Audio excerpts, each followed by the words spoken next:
नमस्कार दोस्तों, मेरा नाम है जितेंद्र और आपका जेके कंज्यूमर लोन में आपका हार्दिक स्वागत है। दोस्तों, यदि आपने बजाज से फाइनेंस करवाया है तो आपको पता ही होगा 2 तारीख को बजाज की ईएमआई बैंक से जाती है और यदि आपने बाउंस करवा दिया है तो आपको बाउंस चार्ज लगता है। साथ ही आपने यदि लेट पेमेंट करते गए लगातार तो आपको बाउंस चार्ज के साथ आपका इंटरेस्ट भी देना पड़ता है उसके साथ। तो दोस्तों, इसलिए ज़्यादा देर ना करें और इसकी ईएमआई आप तुरंत पेमेंट करें। तो दोस्तों, आज मैं आपको इस वीडियो में यही बताऊँगा कि कैसे आप बजाज ईएमआई पेमेंट कर सकते हैं। और साथ ही दोस्तों, यदि आप चाहते हैं बजाज ईएमआई आप एडवांस में जमा करवाना चाहते हैं या आप बजाज फाइनेंस का लोन ख़त्म करवाना चाहते हैं तो कैसे करवाएं, वो भी सारी जानकारी इस वीडियो में है। यदि आपने कोई पर्सनल लोन ले रखा है तो उसकी भी ईएमआई आप यहाँ पे जमा करवा सकते हैं। तो दोस्तों, इस वीडियो को लास्ट तक देखिए और यदि वीडियो अच्छी लगे तो इसे लाइक कीजिए और सब्सक्राइब कीजिए ताकि इसी तरह की इन्फॉर्मेटिव वीडियो आप तक लाता रहूँगा।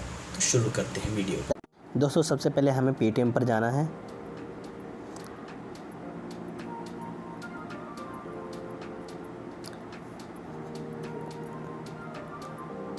पेटीएम पर जाने के बाद हमें यहाँ पे मिलेगा ऑल सर्विसेज, हमें यहाँ पर क्लिक करना है।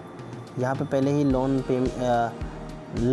पे लोन का ऑप्शन दे रहा है, ठीक है ना। पे लोन पर हमें जाना होगा। अगर यदि आपके पास ऐसा शो नहीं कर रहा है तो यहाँ पे सर्च पेटीएम पर जाएं। यहाँ पर आपको पे लोन लिखना है, जैसे ये पे लोन है। अदरवाइज़ आप यहाँ पे जाएंगे, नीचे की तरफ जाएंगे, यहाँ पे आएगा रिचार्ज एंड पे बिल्स, ठीक है दोस्तों। तो इस वाले पे हमें जाना है, रिचार्ज एंड पे बिल पे। अब यहाँ पर ऐसा ऑप्शन आ जाएगा तो आपको यहाँ पे मिल जाएगा ये पे लोन, ठीक है दोस्तों। पे लोन आ जाएगा, यहाँ पर जाना है। यहाँ पर हमें सिलेक्ट योर लेंडर आएगा, यानी कि आपने जिससे फाइनेंस कराया है, जिससे आपने लोन लिया है, ठीक है ना। तो यहाँ पे हमें कंपनी का नाम सेलेक्ट करना है। यहाँ पे आप सर्च करके भी आप जा सकते हैं। आप सर्च पे लिखेंगे बजाज फाइनेंस लिमिटेड, ठीक है ना, या बजाज फिंसर्व लिमिटेड, ठीक है ना दोस्तों। हम नीचे जाएंगे, डायरेक्ट हम यहाँ पे सर्च देख लेंगे, ठीक है ना। बजाज फाइनेंस लिमिटेड आ रहा है, ठीक है। ऐसे 2-3 ऑप्शन आएंगे बजाज के, Bajaj auto finance, Bajaj housing finance limited. तो हमें सिर्फ बजाज फाइनेंस लिमिटेड पर जाना है। यहाँ पर हमें आ रहा है लोन पेमेंट मोड। हमें यहाँ पे 4 लोन पेमेंट मोड मिलेंगे, हम इस पर देख लेते हैं। देखिए दोस्तों, यदि आपको एडवांस ईएमआई जमा करानी है, जैसा कि आप चाहते हैं कि आप 2 ईएमआई इकट्ठा पे कर दें या 1 ईएमआई एडवांस में जमा करा दें, तो हमें इस वाले ऑप्शन पे जाना है। देखिए, मैं आपको दिखा देता हूँ। दोस्तों, यहाँ पे लोन अकाउंट नंबर आ रहा है, जो कंपनी हमें मैसेज भेजती है उसमें ना लोन अकाउंट नंबर होता है, हम ऐसे देख लेंगे। अब देखिए दोस्तों, ये मेरा दूसरा फ़ोन है तो मैंने इसमें आपको दिखाने के लिए इसमें मैंने ऑलरेडी एक मैसेज भेज दिया।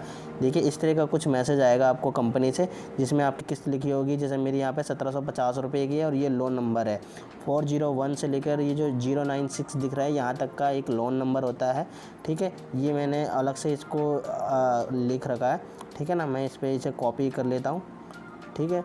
तो यही लोन नंबर आपको भी यहाँ पे पेटीएम पे पेस्ट कर देना है, या फिर आप जैसे भी आप लिख कर रखना चाहते हैं तो आप इसे लिख लीजिए, ठीक है ना। अब यहाँ पे मैं इसे पेस्ट कर देता हूँ, ठीक है। ये आ गया, ठीक है। अब नंबर ऑफ ईएमआई हमें कितनी एडवांस ईएमआई जमा करानी है, हम 1 या 2। अब मैं यहाँ पे 2 एडवांस ईएमआई लिख देता हूँ, हमें 2 ईएमआई जमा करानी है, ठीक है।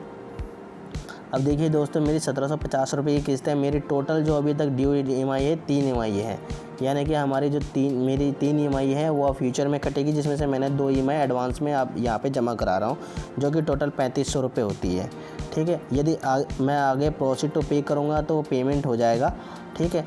तो मैं आपको अब दूसरा ऑप्शन दिखाता हूँ एडवांस ईएमआई की जगह। यदि आपकी किस्त बाउंस हो जाती है या आपका कोई बाउंस चार्ज रह जाता है तो आपको ईएमआई ओवरड्यू में जाना है, ठीक है। ये दूसरा मोड है। अब इसमें देखिए दोस्तों, मेरा तो कोई किस्त बाउंस नहीं हुआ है तो मेरी इसमें कोई भी शो नहीं करेगा अमाउंट, ठीक है। मैं फिर भी एक बार आपको दिखा देता हूँ लोन नंबर अपना डाल के। देखिए दोस्तों, मेरे पास कोई भी अमाउंट नहीं आ रहा है, ठीक है, क्योंकि मेरा कोई भी बाउंस नहीं है।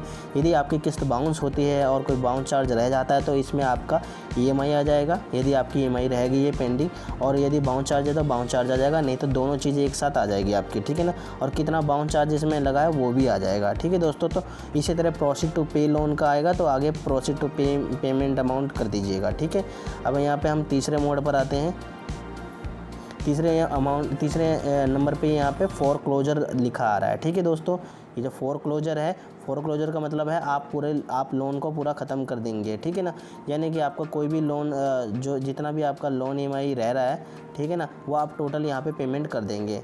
यदि मेरी जैसे 3 EMI रह रही है तो मैं आप तीनों टोटल इसमें करूँगा तो मेरी 3 EMI का अमाउंट आ जाएगा, क्योंकि मैं अपना पूरा लोन बंद करवा रहा हूँ और मैं बजाज के सारे पैसे इसके दे रहा हूँ इसमें, ठीक है दोस्तों। अब ये मेरी 3 EMI है तो मेरी तीनों EMI का अमाउंट कितना आएगा दोस्तों, 5250 रुपये आएगा, ठीक है।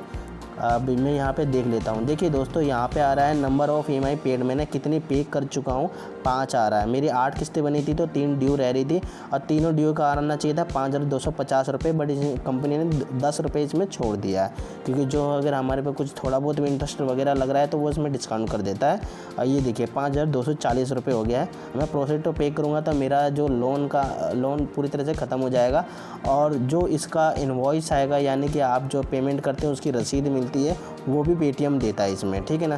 प्रोसीड टू पे करेंगे, ठीक है दोस्तों। तो यहाँ पे आपकी बाकी की डिटेल आ जाएगी। आप ये ATM वगैरह से यहाँ पे पेमेंट कर सकते हैं, ठीक है। ATM या आपकी UPI ID पेटीएम में ऐड है तो यहाँ पे पेमेंट कर देंगे, ठीक है।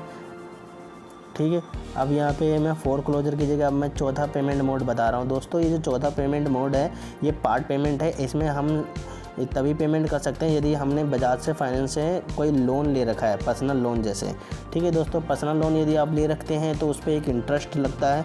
यदि आप उसमें एडवांस अमाउंट डालते हैं, यदि आप चाहते हैं, जैसे आपने मान लीजिए 50,000 रुपये का पर्सनल लोन लिया है, आपकी EMI जा रही है 5,000 रुपये, ठीक है। आप चाहते हैं कि मैं 10,000 रुपये पेमेंट कर दूं या 15,000 रुपये पेमेंट कर दूं ताकि आपका इंटरेस्ट थोड़ा कम हो जाए और बच जाए, तो आप उतना अमाउंट इसमें पेमेंट कर सकते हैं, ठीक है दोस्तों। तो ये देखिए पार्ट पेमेंट मोड है। मैंने कोई पर्सनल लोन नहीं लिया। पर्सनल लोन के लिए ये आपके पास लोन नंबर आएगा सेम, ठीक है ना। इसमें आप डालेंगे अपना लोन नंबर तो पेमेंट हो जाएगी, ठीक है दोस्तों। अब देखिए मैं अब यहाँ पे पेमेंट करके आपको एक वैसे दिखाता हूँ। मैं पेमेंट अभी करूँगा नहीं क्योंकि मेरी कोई ड्यू नहीं रह रही है, ना ही मेरा कोई अभी पेमेंट करना है, तो मैं फिर भी आपको एक दिखा देता हूँ उदाहरण के तौर पे। ये लोन नंबर अब मैं यहाँ पे डाल रहा हूँ, ठीक है। नंबर ऑफ EMI में 1 लिख देता हूँ और गेट पेबल अमाउंट पर क्लिक कर देता हूँ, ठीक है। यहाँ मेरे 1750 रुपये आ जाती है। अब मैं यहाँ पे पेमेंट के लिए करूँगा आगे प्रोसेस। तो यहाँ पर आपके यदि आपका UPI ID यहाँ पे सिलेक्ट है तो आप UPI ID कर सकते हैं। जैसा कि इसमें मेरा अभी है नहीं, मैंने बनाया नहीं इस वाले फ़ोन में, तो इसमें ATM कार्ड मांग रहा है। भीम UPI ID, यदि कोई भीम UPI ID यूज़ करते हैं जैसे गूगल पे या फ़ोनपे, तो इसमें आप फ़ोनपे का नंबर भी डाल के UPI ID नंबर डाल के अब कर सकते हैं, नहीं तो नेट बैंकिंग से पेमेंट कर सकते हैं। इस तरह आपकी पेमेंट हो जाएगी सक्सेसफुल दोस्तों। उसके बाद आप यदि पेमेंट कर देते तो आप नीचे जाएंगे तो नीचे आपको ना पेमेंट का रसीद भी मिल जाएगा, ठीक है दोस्तों। तो आज की वीडियो यहीं पे समाप्त होती है। यदि आपको कोई चीज़ जानकारी पूछनी है, आपको कुछ पता करना है, तो वो मुझसे आप कमेंट बॉक्स में पूछ सकते हैं दोस्तों। यदि वीडियो आपको अच्छी लगे तो इसे लाइक कीजिए एंड सब्सक्राइब कीजिए, ताकि मैं इसी तरह की इन्फॉर्मेटिव वीडियो आप तक लाता रहूँगा।